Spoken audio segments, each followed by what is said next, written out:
Welcome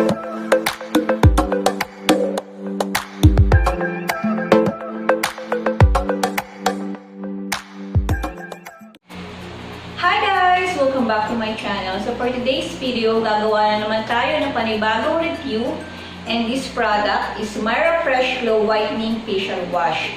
So nabili ko ito sa Lazada last December ata. So matagal na. Kasi binili ko to that time is naka 50% off siya. And yung original price niya is 75 pesos. And nabili ko lang siya sa halagang 37 pesos. So ito siya guys. So lapit ko lang siya sa inyo ng konti. And this product is 50 ml. And, ayan. So, maraming kiniklaim si Myra Fresh Glow Whitening Facial Wash. By the way, this is for normal to oily skin. So, kung mapapansin nyo guys, dalawa yung, yan, medyo umuulan guys. So, ayan. Dalawa yung facial wash ng Myra. First is itong color blue. And yung isa is yung kulay red na ganito. Is, I think, the kulay red is for dry skin. Dry skin yata. So, ayan. So, by the way, maraming kiniklaim itong si Myra Fresh Glow Whitening Facial Wash. So, marami siyang kasama mga beauty vitamins, which is the vitamin E, C, B3, B5, and ayan. So, may kanya-kanya siyang mga ginagawa sa ating skin. Katulad din si vitamin E, strong antioxidant that protects skin from aging.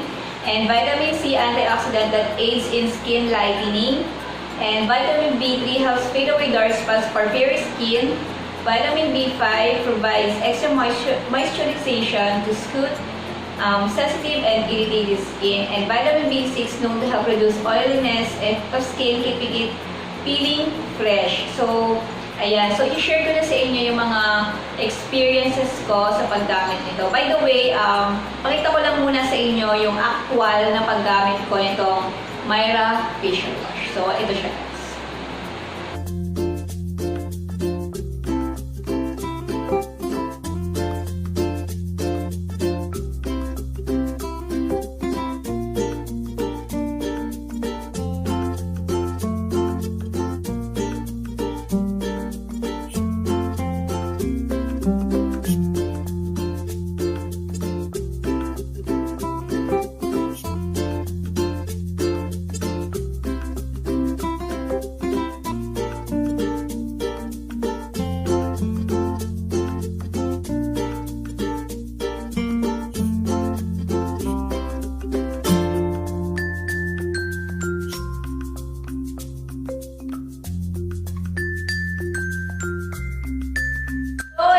Nakita nyo na yung actual na paggamit ko ng facial wash. Kung mapapansin nyo guys, so unlike dun sa mga ibang mga facial wash na naging foamy, ito si Myra Fresh Glow, so hindi siya ganun ka-foamy. And yung kanyang pinakang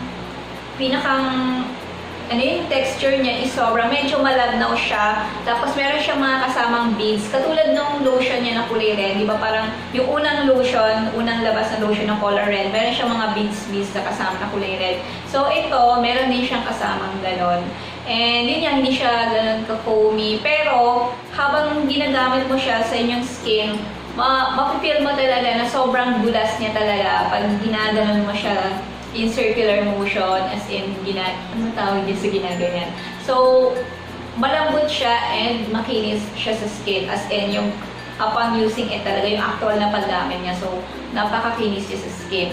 And, napansin ko lang dito kay Myra Facial Wash niya is, yun nga, after mong mabanlawan siya, hindi siya dry. Kasi merong mga facial wash talaga na after using it talaga, mapipil mo na parang nag-dry siya, nag-dry yung skin mo. Kasi nga, tinatanggal niya yung mga oils sa ating skin. Ito, wala naman ako na-feel na anything na pagka-dry or pagka-gaspang ng skin. Kasi meron ako na-try before na ng facial wash na after mga gamitin, isa na-dry siya sa skin. And, ayan.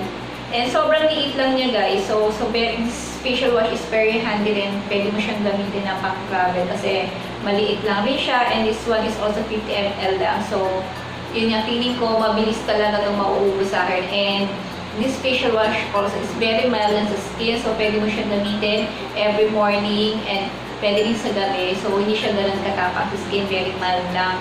And yun, siguro itong ganitong kaliit is saglit lang to sa akin kasi mahilig akong maghilamos ng face. Ayan, sa every morning and evening naghihilamos ako. Basta pag na-feel ko na medyo oily yung skin ko kasi nga ako yung tipo ng skin na medyo may pagka-oily talaga. So, mahilig ako maghilamos ng face. And, ayan. So, wala naman ako naramdaman na ano ba yung kalimitan tanong na kapag daw, wala naman ako naramdaman na any pagkahapdi ng skin after using it. So, walang ganon. And, hindi rin ako nagka-pimples. Siyempre, yun yung mga unang tanong kung nagkaka-pimples ba, nakaka-irritate ng skin. So, walang ganon. Sasagutin ko yung mga tanong yun just in case na may gustong magtanong. Walang ganong irritation, walang ganong pangangate.